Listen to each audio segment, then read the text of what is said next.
Hi, everybody. Uh, if you've been around this channel a lot, I know I don't upload that much here anymore, but if you've been around this channel a lot, you've probably come to expect humor or some form of persona. I just want to clear the air before we start. You're not getting any of that from me today. This isn't a Thundershot HQ skit. You're not getting any kind of like pre-written jokes or anything like that. You're talking to Austin right now. Streaming just hour and a half ago, maybe. I was playing a wrestling game. Somebody pops into my Twitch chat and they said, "Hey, did you hear Akira Toriyama died?" And I mean, denial is always the first. Always isn't that the process? Denial is always the first one to go to. I was like, "You're bullshitting me," because I've had people come in before and lie about similar things, get a reaction on the stream or whatever. But I pull it up on Twitter and there it is. I'm sure you guys have heard the news already. Bird Studios released a statement. Dear friends and partners, we're deeply saddened to inform you that manga creator Akira Toriyama passed away March 1st due to subdural hematoma. And I had experienced nurses in my chat telling me that that is either some form of stroke or like a blood clot in the brain, kind of brain bleed, something along those lines. He was in the age of 68 years old. It is our deep regret that he still had several works in the middle of creation with great enthusiasm. Also, he would have many more things to achieve. However, he has left many manga titles and works of art in this world. Thanks to the support of so many people around the world, he's been able to continue his creative activities for over 45 years. We hope that Akira Toriyama's unique world of creation continues to be loved by everyone for a long time to come. We inform you the sad news with gratefulness for your kindness during his lifetime. And then they go on to basically request that people leave his family alone and don't bother anybody there. And that was a statement from Bird Studio today. For us, it's March 7th. In Japan, it's March 8th. And reading that he passed away on the 1st. It was just a lot to take in. I sat there and spitballed with my Twitch chat for a while before I said, you know what, I think I want to just go somewhere and put my thoughts and feelings on a video. This video is not monetized. I'm not trying to make money off this. YouTube's not going to put it in the algorithm. That's good. I'm not trying to grow from this. I just wanted a place where I could sort of ramble and just ramble and talk about it a little bit and give people a place they could go to maybe see somebody who this man had impacted the way that he'd impacted. It can be hard sometimes when you get an attachment to something or you have a deep passion for something or you had a deep passion for something in the online world. If you don't have people in real life to bounce that sort of thing off of, I just wanted to capture it all down, man. The impact that Akira Toriyama has had on my life alone, and not to sound too selfish, he's impacted a better part of the world, I would wager. But, man, you look at where I came from. I mean, growing up, obviously, watching Dragon Ball, watching Dragon Ball Z. I was telling a story to my chat, but man, when I was a little kid in the West, in the States, the Frieza arc had just ended. Just ended, and it felt like we were watching the Frieza arc for 6 years because it took them so long to milk those 5 Frieza minutes and whatever. It took forever for that arc to feel like it finished. They finally started the next one where Trunks shows up, and I don't remember a lot, but I remember a little kid me.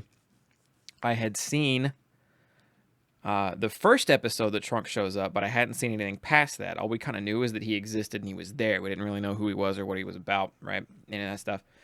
And my parents, like, they knew I played video games. They knew I watched cartoons and TV shows and stuff. My dad was always kind of like, he's a very much a working man, like a working, almost tough guy kind of feel to him. He would wake up really early in the morning. He would be gone before I got up for school usually. Or sometimes I'd catch him if I woke up in time. I'd see him when he was on his way out the door. he would go to his job where he was a welder until early mid-afternoon.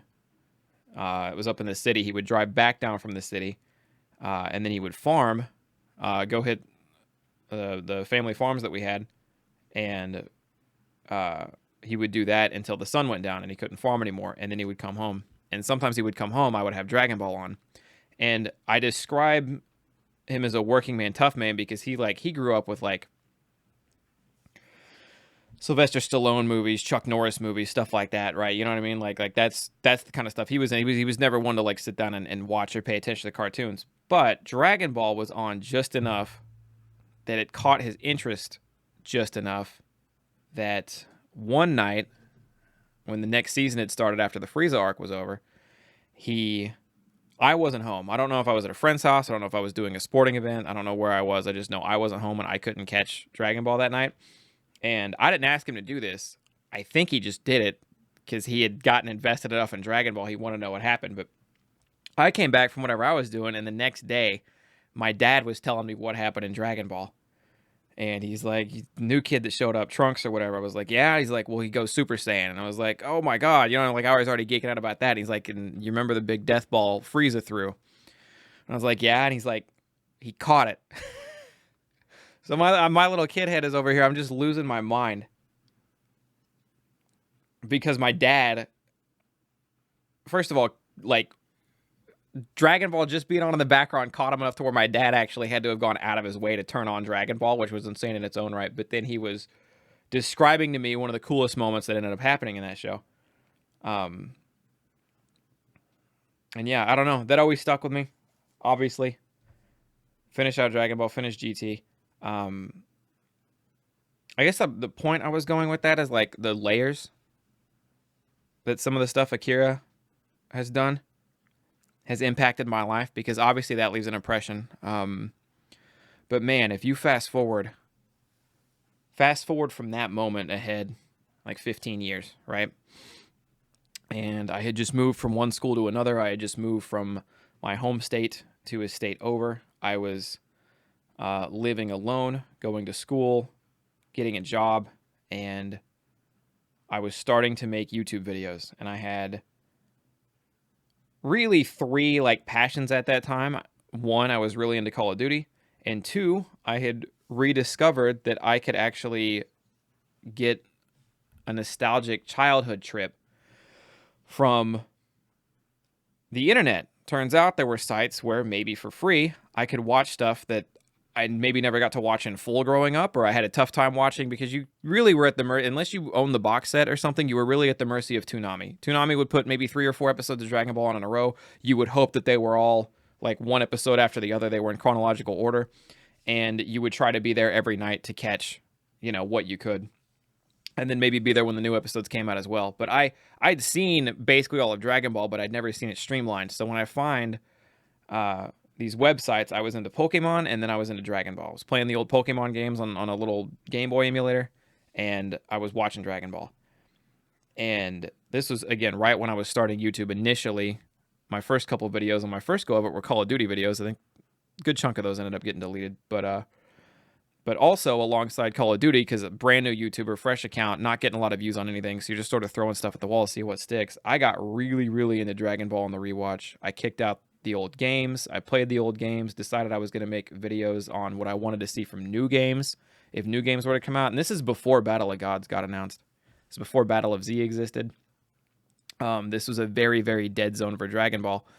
But I was just so passionate about it that I laid into it. And I saw other people making theory videos, and those felt like a fun idea too, even though I liked sticking to the games myself a little bit.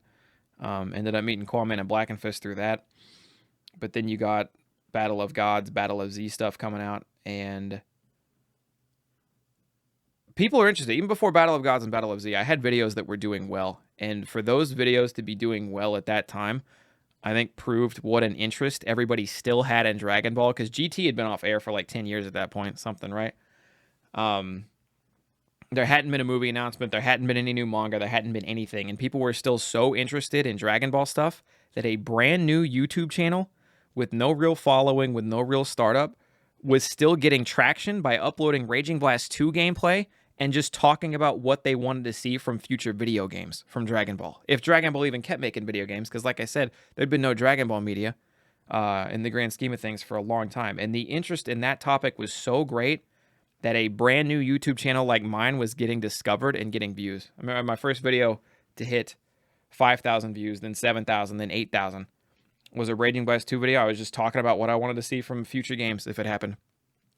Could not believe it.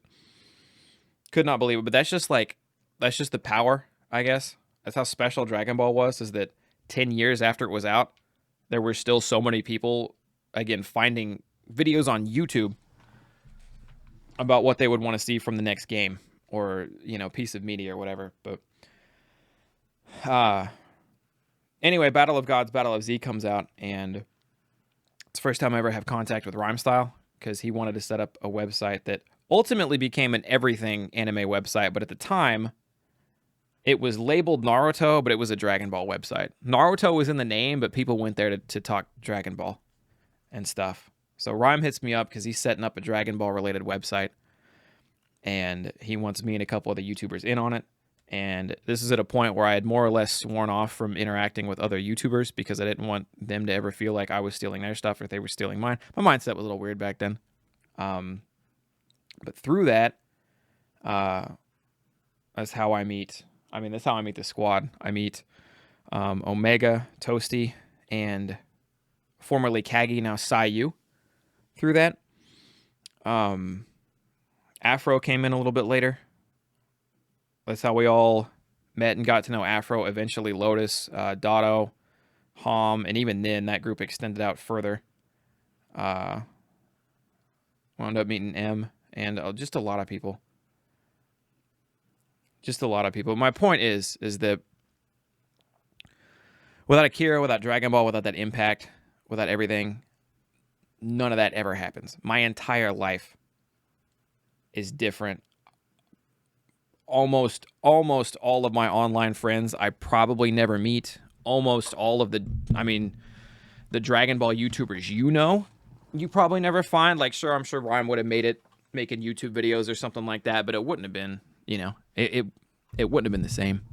And that's just my little string of things as I know it, right? That's just my one very tiny microscopic line, and I'm a part of a bigger scene of, it used to be what one would call like the Dragon Ball YouTube scene. And even the Dragon Ball YouTube scene is still one very small, specific string of YouTube as a whole. And like, my point is that like, I am one tiny little line of influence that Akira Toriyama had with his works, and he changed my entire life.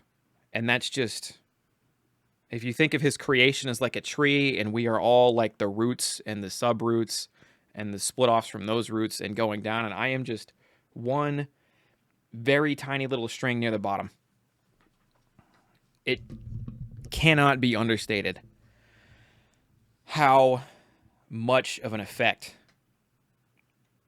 this man had. When I found out that he had passed, one of the first things I said is that he is probably one of the more influential people in the world. And at first, when it left my mouth, it sounded a lot like exaggeration. And the more I think about it, I don't think that's true. He's been making stuff for 45 years. And Dragon Ball is timeless.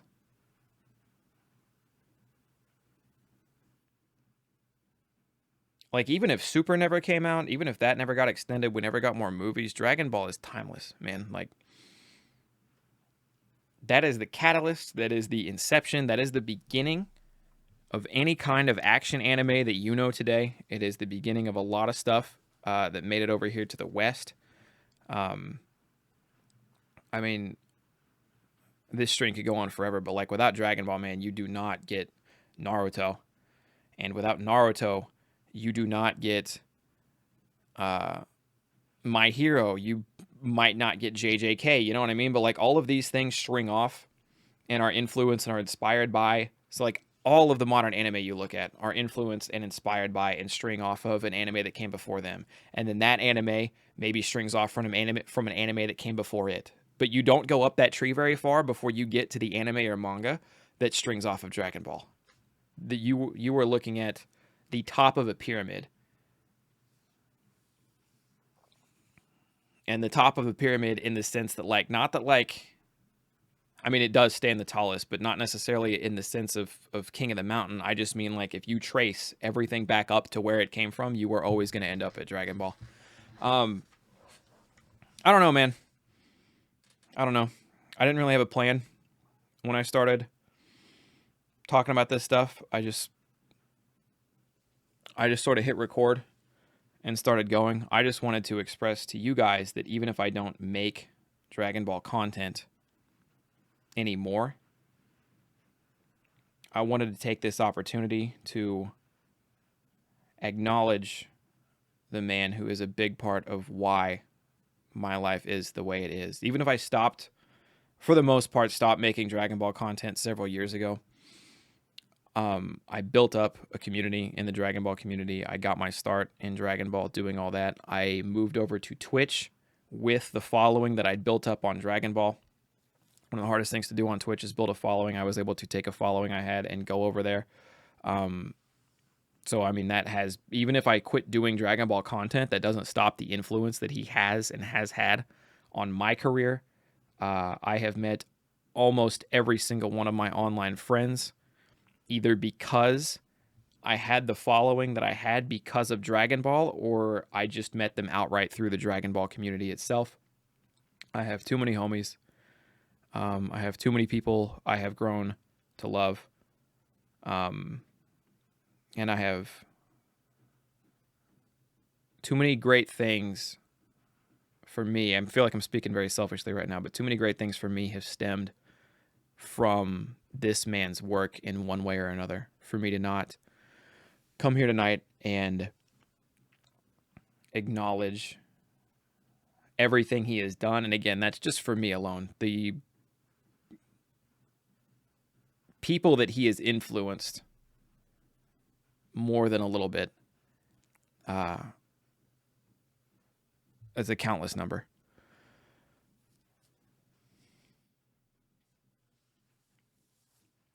And not only did I come here to acknowledge that, I also just wanted to come here as a way to say thanks. I know he can't hear me, but I will forever be grateful for a multitude of reasons to Akira for how he was able to influence me, because without his existence, like I said before, the trajectory of my life and many of my friends is very different. A trajectory so big that we probably don't know each other. A lot of us might have different jobs or careers entirely. It's a lot to think about, but I am forever grateful to Akira. I just wanted to thank you guys, because it's times like these that you kind of remember how important this stuff is.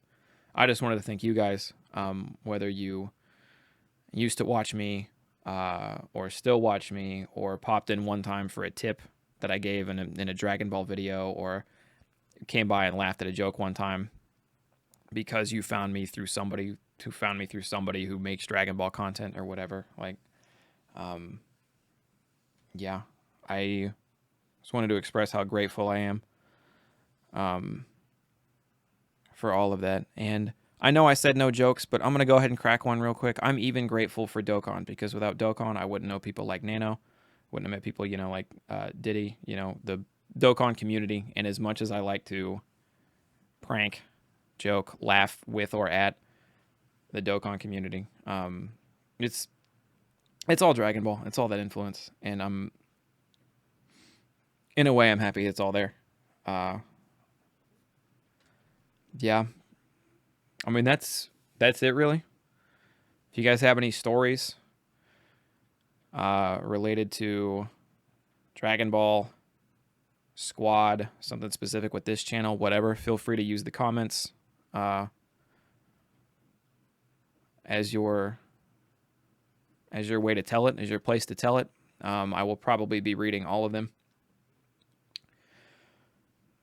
we're still within about 2 hours since I found out the news, so I don't know. I'm still working on it. This one stings. Obviously, this one stings, and it's gonna sting for a while. Um, but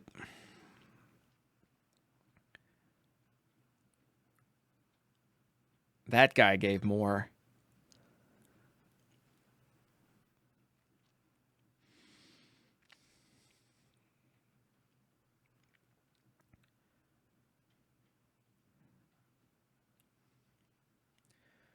That guy gave more than anybody could have asked for.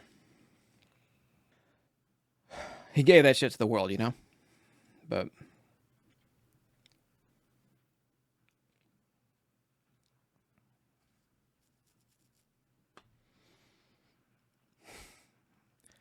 that's all I got. Appreciate you guys. Appreciate all my friends.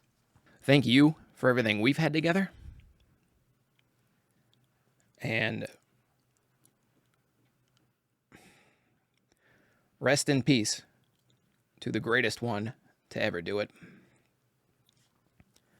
That man is your favorite manga artist.